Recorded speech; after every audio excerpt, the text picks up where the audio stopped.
Have you ever said something and immediately thought, where did that come from? Or felt a sudden rush of rage, jealousy, or fear that seemed to have nothing to do with who you think you are? Maybe you've acted in a way that felt foreign, as if someone else had grabbed the wheel. What if that wasn't just a fluke? What if, deep down, you're not a single self at all, but a teeming crowd of voices, drives, and characters, each with its own agenda? Carl Jung, the Swiss psychiatrist and visionary thinker, believed exactly that. To Jung, the human psyche wasn't a neatly organized office run by a CEO ego.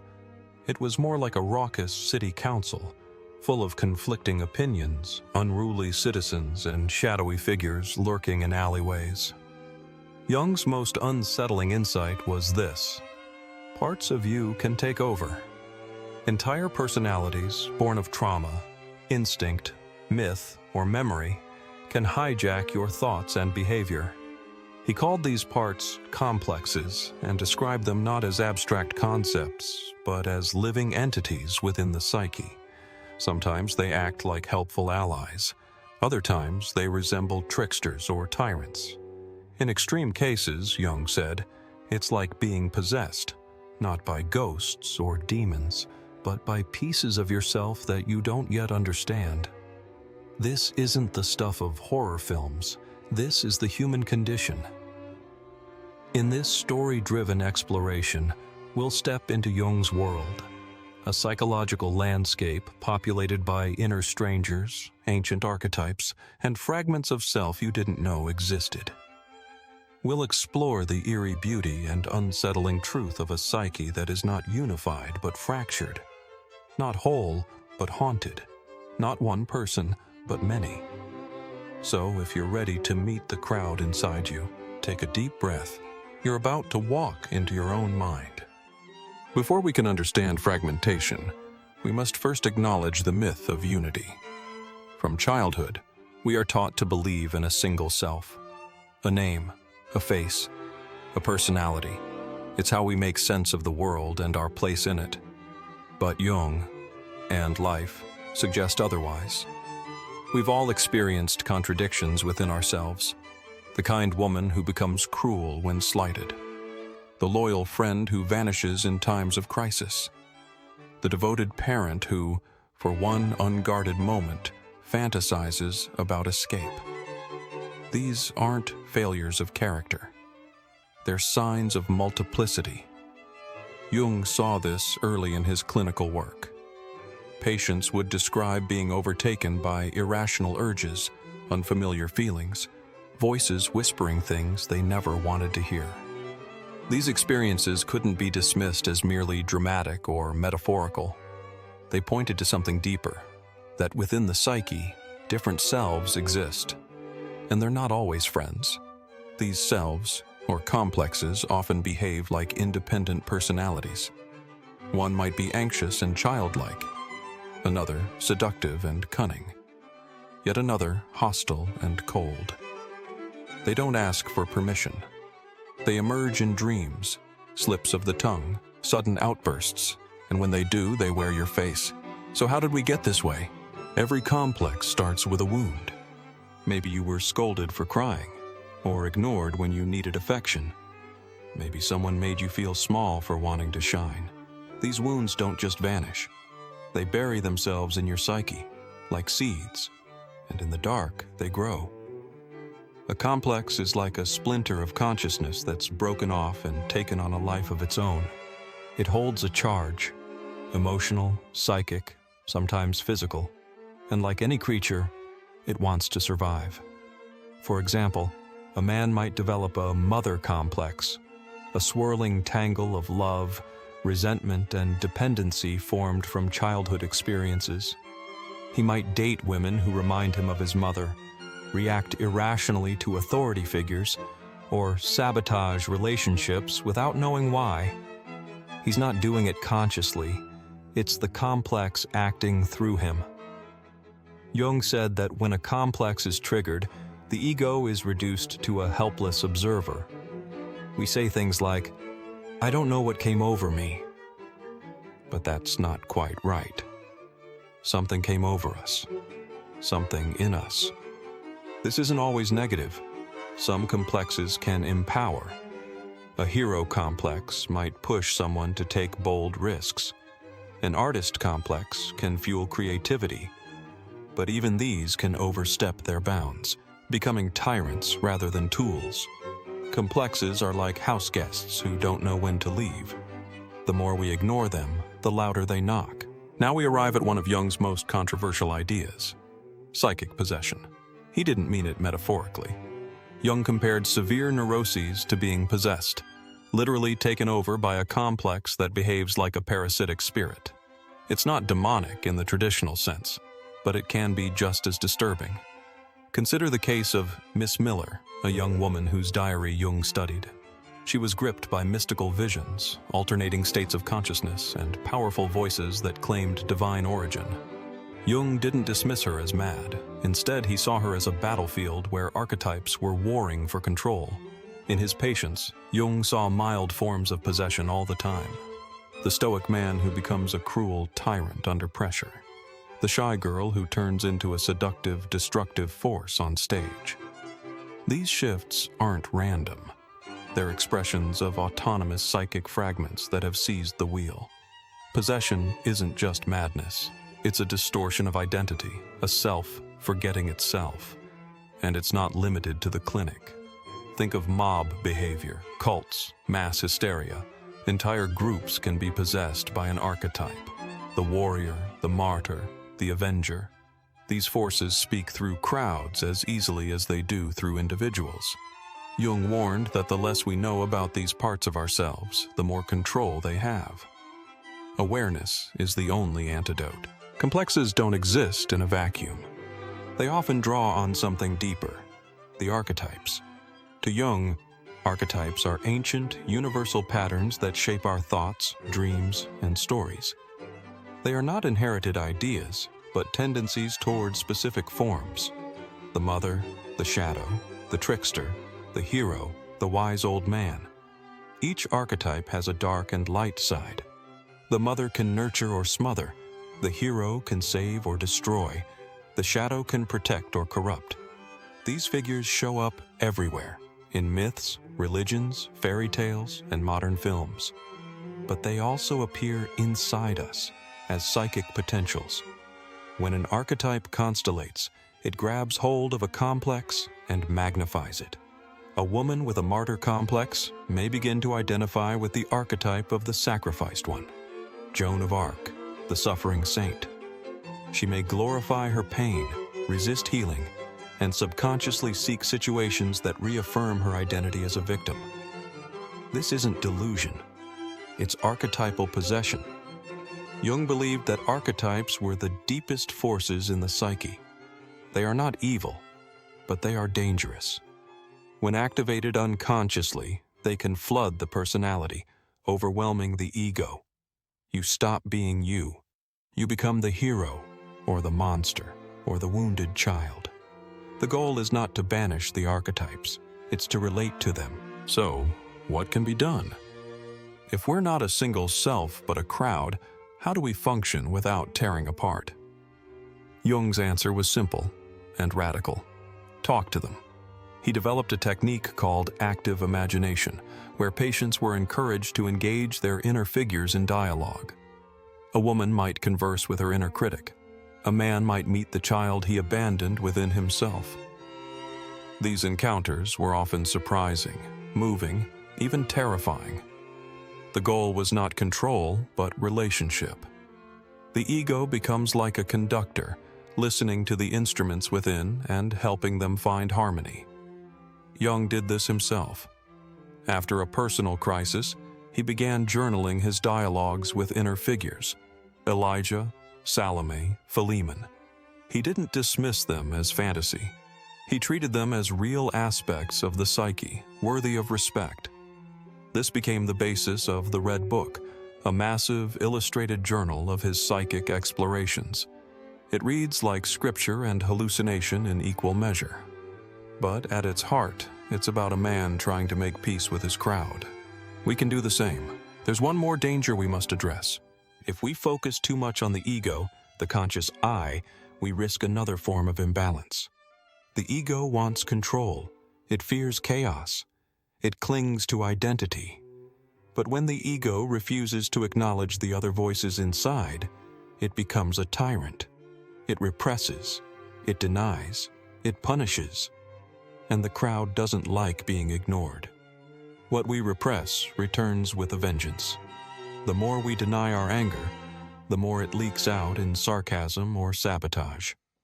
The more we suppress desire, the more it shows up in dreams and slips of the tongue. The shadow grows in the dark. Jung taught that the ego must learn humility. It is not the king, it is a steward. The integrated personality is not one where the ego rules, but one where the ego listens. The voice of the child, the wisdom of the elder, the cunning of the trickster, the rage of the warrior, all have their place. Integration means dialogue, not domination. Among all the inner figures, there is one that Jung insisted we must meet, though few wish to: the shadow. This is the part of you that holds everything you've rejected. Anger, lust, envy, cruelty, weakness. It's the psychic garbage bin of traits we deem unacceptable. But the shadow isn't just a repository of badness. It's also a source of creativity, power, and vitality. The energy you repress doesn't die. It festers or transforms. When someone says, "I could never do that," Jung would raise an eyebrow. Really? Or is it simply a part of you you've buried so deeply you no longer feel it? People who deny their shadows become rigid, judgmental, and brittle. They're ticking time bombs. Eventually, the shadow will find a way out, through projection, scapegoating, or sudden collapse. To integrate the shadow is to reclaim lost power. It's not easy. It requires honesty, courage, and the willingness to be uncomfortable. But until we face our darkness, we cannot become whole. Jung often warned that the psyche doesn't live in a vacuum. Our inner fragments respond to the outer world. In fact, certain people and situations awaken specific parts of us. Ever wonder why you act differently around certain friends? Why one person brings out your generosity and another your jealousy? That's not coincidence. That's psychic chemistry. Jung called this phenomenon psychological projection. When we meet someone, we don't see them. We see our own unconscious reflected on them. This is especially intense in romantic relationships, where we project the anima or animus, the archetypal image of the ideal partner. But projections don't just distort relationships. They reveal the parts of ourselves we haven't owned. The people who trigger us the most often carry our disowned traits. Your worst enemy might just be your shadow in disguise. Your secret attraction might be your soul calling you home. When these projections burst, it can feel like betrayal or disillusionment. But in truth, the mask has fallen, and now you can begin the real relationship with both the other person and the hidden part of yourself. Think of it this way: the world is your mirror. Every encounter is a conversation between your ego and your crowd. When you find yourself reacting strongly, positive or negative, pause. Ask, what part of me is being awakened right now? This kind of awareness turns ordinary life into a sacred dialogue.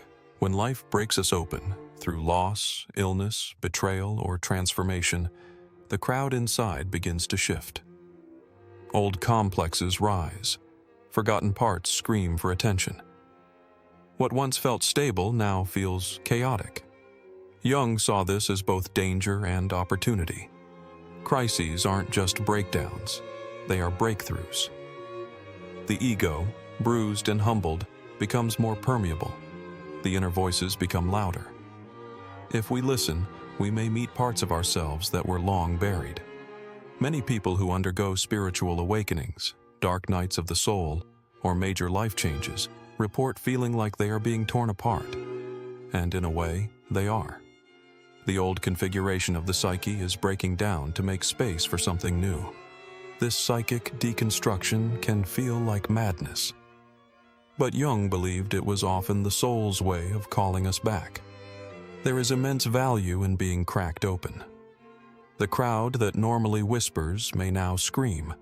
That which was subtle becomes loud. What was suppressed becomes the only voice you can hear. You may weep, rage, isolate, but within that collapse, there is intelligence, a guiding intelligence. The key is not to resist the fall, but to descend with awareness, to hold space for the madness and to remember, this is not the end. This is the reconfiguration. Jung never promised this journey would be easy. He compared it to a descent into the underworld. Like Theseus entering the labyrinth, we face monsters of our own making. But we are not alone. Within the psyche exists a figure Jung called the self. Not the ego, but a deeper guiding center.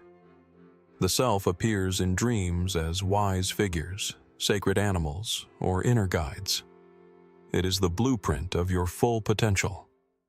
Sometimes the self manifests as synchronicity, meaningful coincidences that seem to steer your life. Sometimes it shows up in dreams as a voice of calm amidst chaos. And sometimes it just appears as a gut feeling. This is right. Go this way.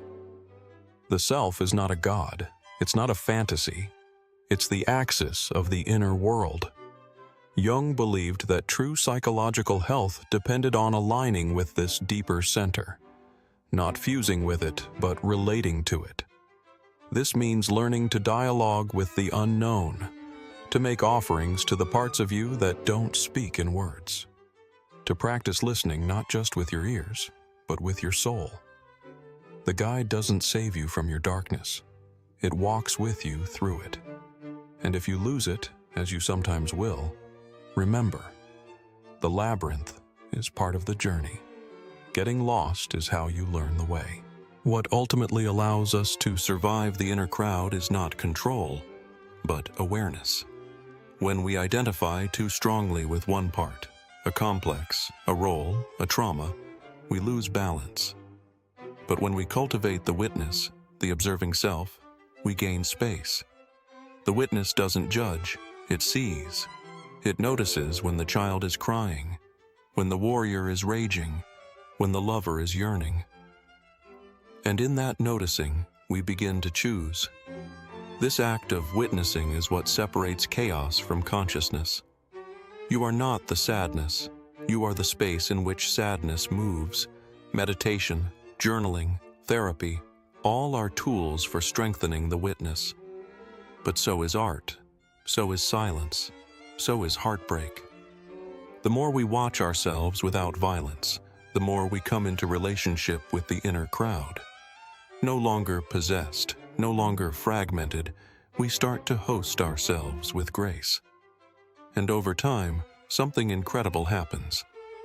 The witness becomes not just a tool, but a presence, a quiet flame inside that no storm can extinguish. By now, you may be wondering, is peace possible with so many selves? Jung would say yes, but not in the way you think. Peace doesn't come from making all the parts agree. It comes from allowing them to exist in relationship. Like an orchestra, each voice must be heard, but not all at once. The conductor, your conscious self, doesn't silence the instruments. It guides them. This is not a static state. It's a dance. There will be moments of harmony and moments of dissonance. But the more you know your inner players, the more graceful the dance becomes. And with practice, you learn who needs to speak in which moment. You know when to let the child lead, and when to give the mic to the warrior. You stop trying to be one person. You start being a well-tuned collective. Selfhood, then, is not a noun. It's a verb. You don't have a self. You do selfing. And like any art, it takes time, effort, and love. And so we return to the beginning. You are not one person. You are a crowd. But this is not a curse. It is a kind of sacredness. Within you live mythic figures, ancient patterns, childhood ghosts, future selves, and forgotten dreams. Each voice, no matter how small or strange, has something to offer. The work is not to silence the crowd, but to host it, to make a home spacious enough for all your parts, to listen when they whisper, to pause when they shout, to walk through your inner city with curiosity instead of fear. This is what Jung called the symbolic life, a life lived in dialogue with the unconscious, the archetypal, the invisible. You are a mystery, a multiverse, a sacred cacophony, and the more you know the crowd inside, the more deeply you can meet the crowd outside.